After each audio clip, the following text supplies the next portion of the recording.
дорогие друзья! С вами Павел и Лариса Платоновы. Приветствуем всех из Иудейской пустыни, где, оказывается, можно найти вот такие замечательные сосны.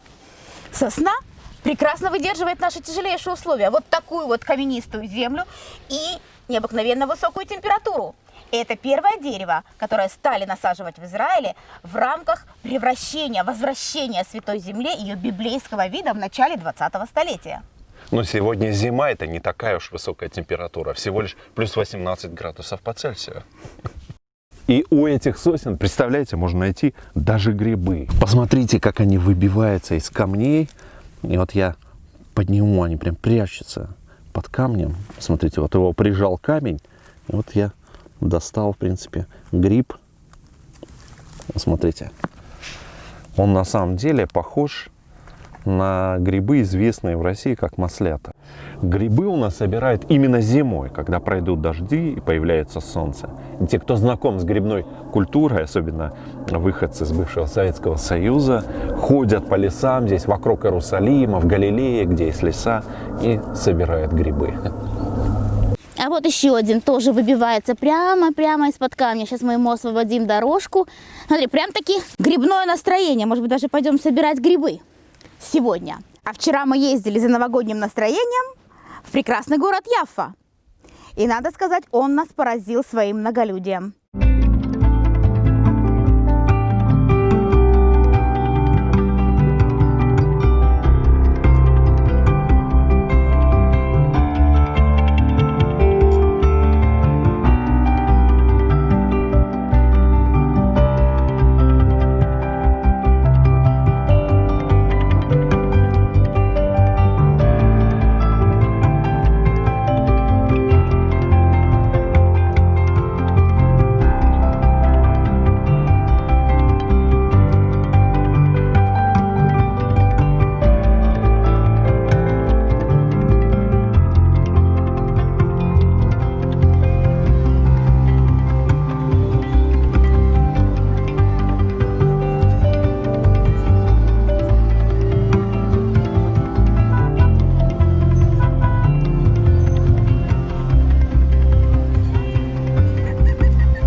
А вот смотрите, какое интересное растение, прям с новогодними цветами. И тоже немножко похоже на елочку. Называется оно калистимон. И вот смотрите, какие у него интересные ёршики. Прямо как ёршики быть бутылочки.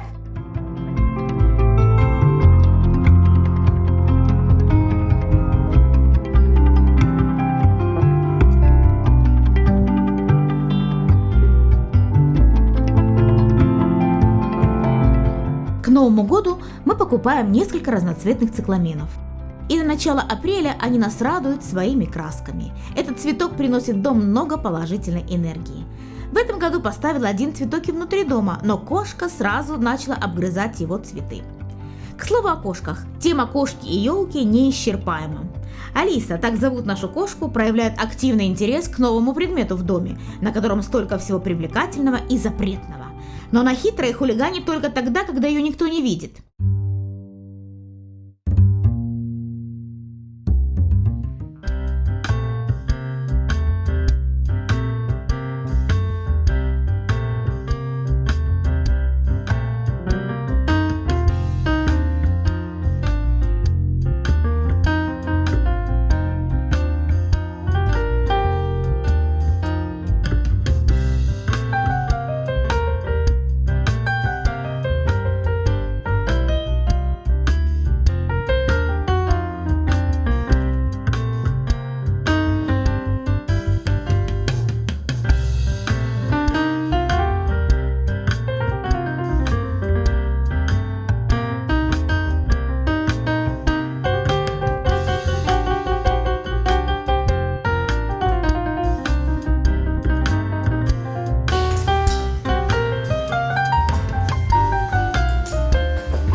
А это наша домашняя елочка.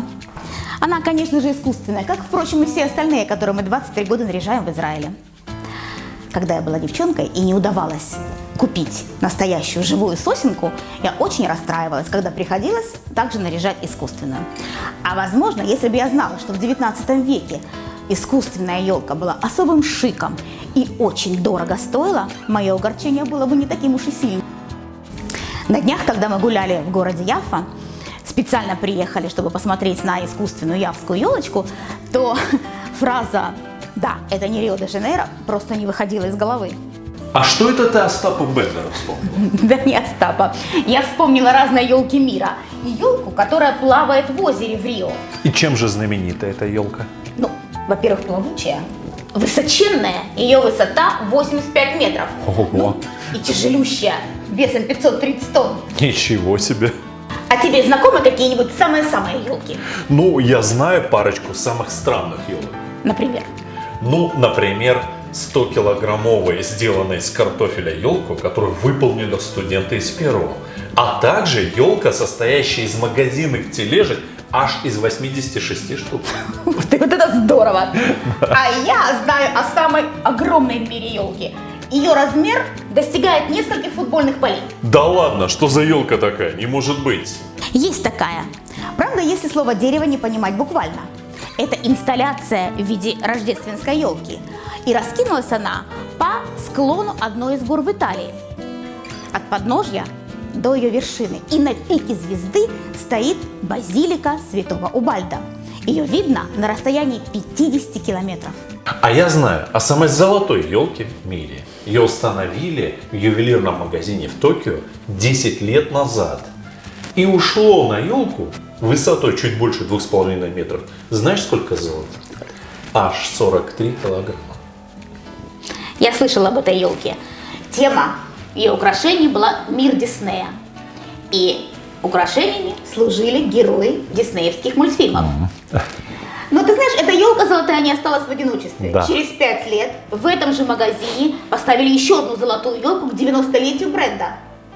Ну, на сей раз, правда, потратили всего 19 килограммов золота. Пожадничали ювелиры. Вероятно. Управляющий магазином сказал: мы надеемся, что эта елка сметет все печальные новости и даст надежду на счастливое будущее. И это, наверное, самые дорогие елки. Нет, конечно. Ты знаешь, что в 2010 году в одной из гостиниц в Абу-Даби поставили елку ценой в 11 миллионов долларов. Вау. И она 10 лет держала первенство. Ничего себе. Пока в прошлом году ее не перещеголяла испанская красавица. Вот так. Она стоила 16 миллионов долларов. А эти елки, они что, из бриллиантов сделаны? Почти. Украшения и драгоценные камни довели ценник почти что до безумия. Елку в Абу-Даби украшали бриллианты, сапфиры, изумруды, а также драгоценные украшения и эксклюзивные часы. А на испанской красавице висели бриллианты розовый и красный, очень больших размеров и баснословной цены.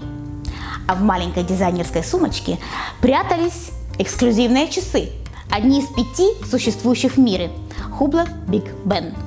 Елку украшали дизайнерские игрушки из позолоченных страусиных яиц с алмазным напылением.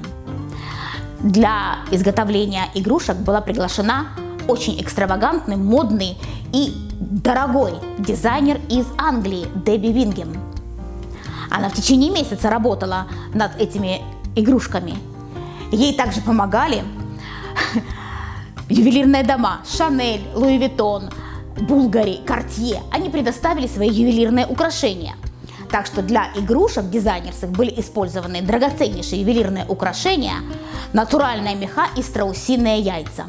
Эту елку украшали также и другие, более традиционные игрушки. Феи, шары золотые и серебряные, наполненные всевозможными сладостями, драгоценные брелки. Не обошлось также и без камней Сваровски. Радует то, что такие огромные вложения не остались выброшенными на ветер. На все изделия нашлись свои покупатели-миллионеры. Слушай, а у нас ведь есть Дед Мороз, игрушка за 2,5 миллиона. С той поры, когда мы были миллионерами. Но в шальные 90-е годы на Украине все были миллионерами. К сожалению, не только мы. к сожалению. А вы знаете, что в Иерусалиме есть свой Санта-Клаус? И в старом городе у него есть своя резиденция, открытая в новогодние и рождественские дни. А в этом году он оказался весьма оригинален. И соригинальничать ему помогло наше Министерство по туризму. Да что ты, что дальше? А он поехал на Мертвое море. А что он делал на Мертвом море, объясните мне? То же самое, что делают все Санта-Клаусы. Поздравлял с Рождеством и Новым годом. И на соляной остров его доставил катамаран. И этот остров был очень похож на Снежный. Невероятная история. Вот так. В старом городе Иерусалима живет тренер-баскетболист Иса Анис Кассиди. Но в рождественские дни он превращается в иерусалимского Санта-Клауса. Имеет на это полное право. 10 лет назад он обучался в специальной школе Санта-Клаусов в Денвере в США. И получил там лицензию, но на этом не остановился. И повысил квалификацию в самой старой школе Сант в Мичигане. Вот такой у нас иерусалимский Санта-Клаус. А вот этот явский Санта, похоже, совсем без лицензии. Даже не знает, что сигарета Санте непозволительна. Санта-двоечник.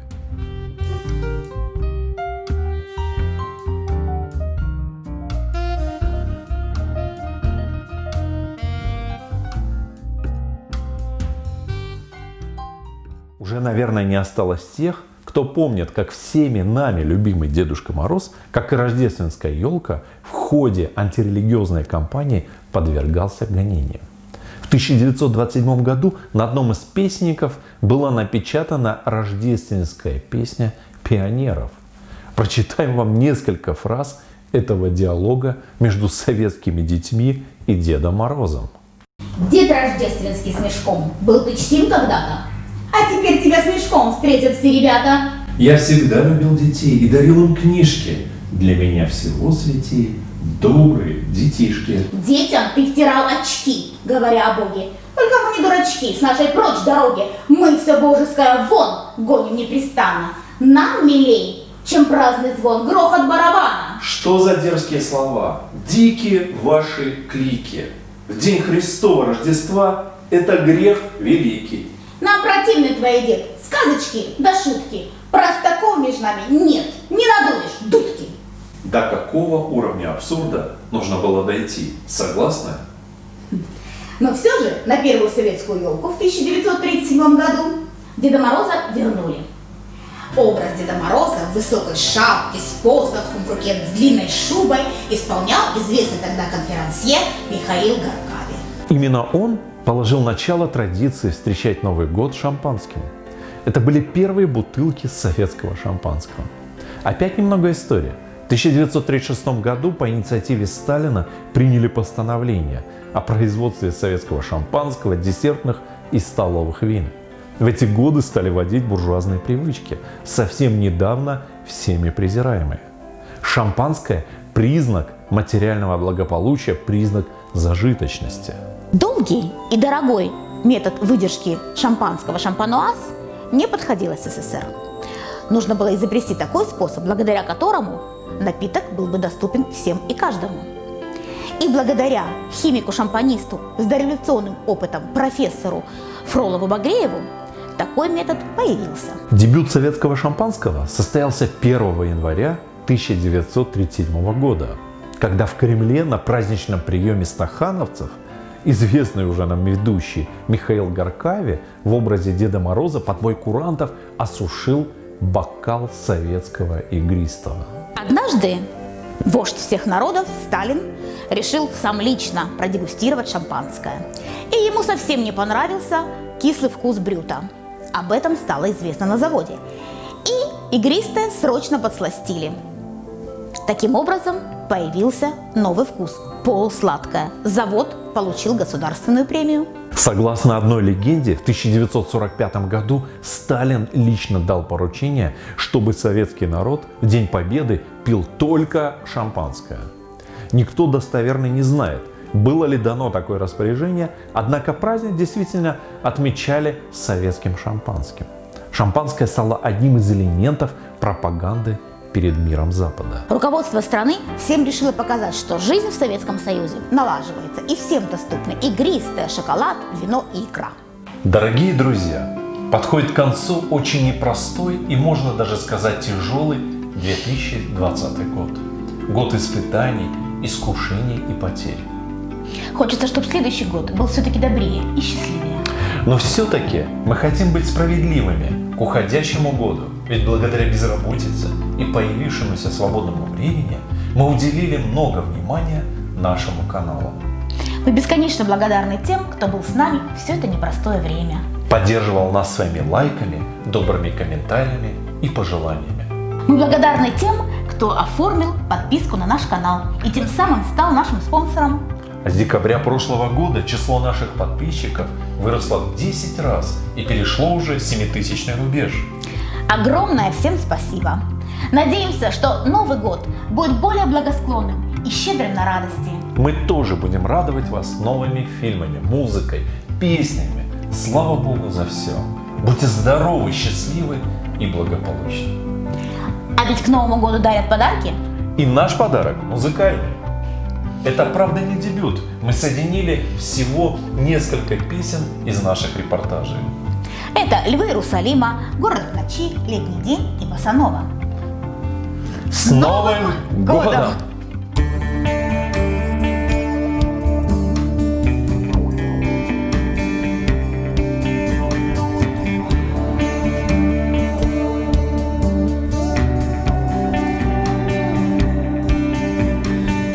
В Иерусалима смотрят камни в тень, просят здесь о мире почти каждый день. 3000-летия свой безмолвный путь. Львов Иерусалима трудно обмануть. Львов Иерусалима трудно обмануть.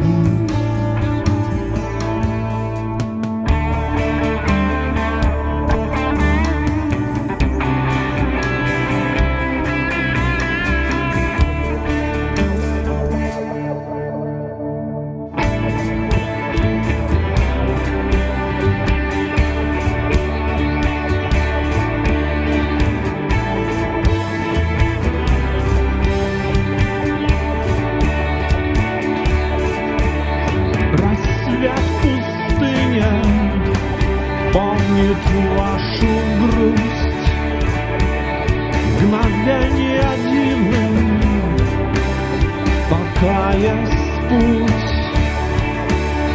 Но каменные стены защищают людей от львов Иерусалима и их цепких когтей. От львов Иерусалима и их цепких когтей. От львов Иерусалима и их цепких когтей.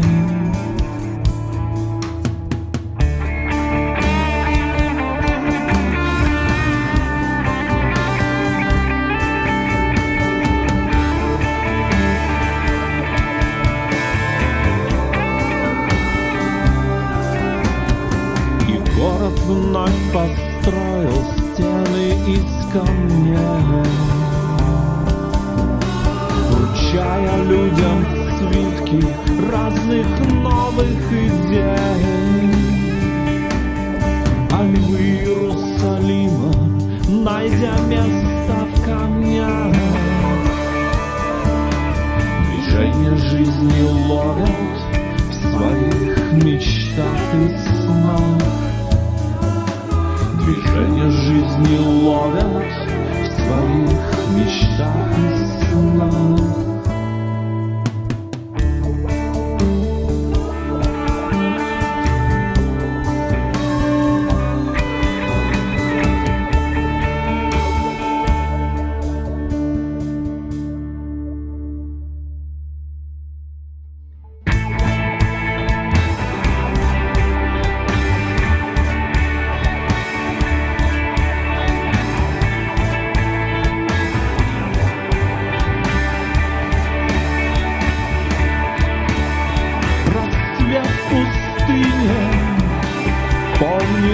вашу грусть.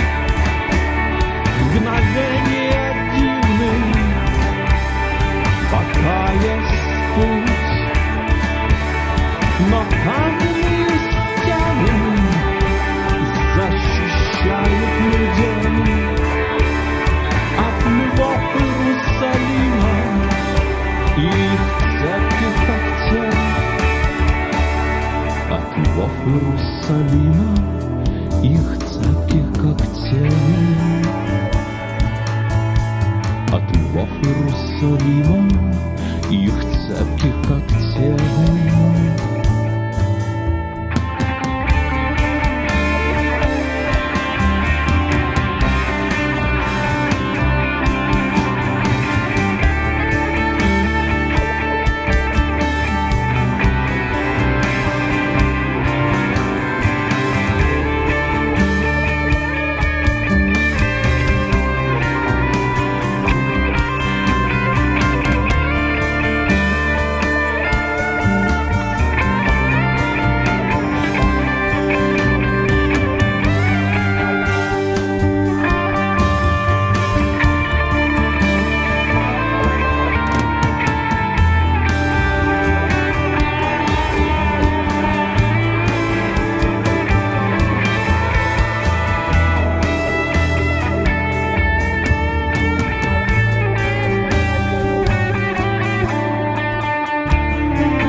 Прозрачной пыли небо и звезды вновь смотрят на нас. Город ночной спит в этом мире, крепости стены ведут свой рассказ. Город ночной сияет небо.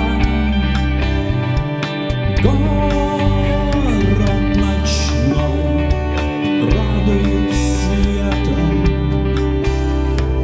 Город уснул сном безмятежным, радует путника ласковый взор.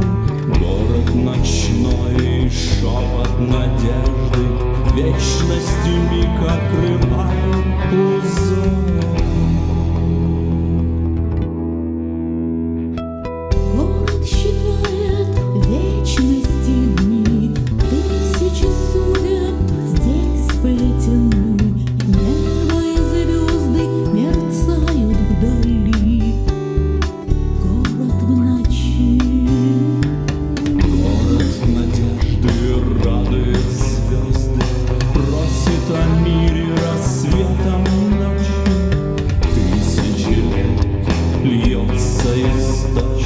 Чистой воды, настоящей мечты.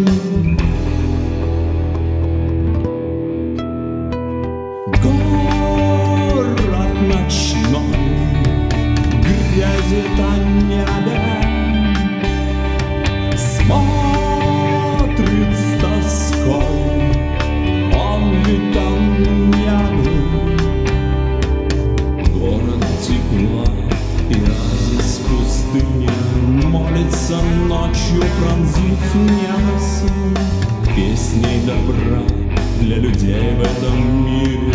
Радует весь человеческий род.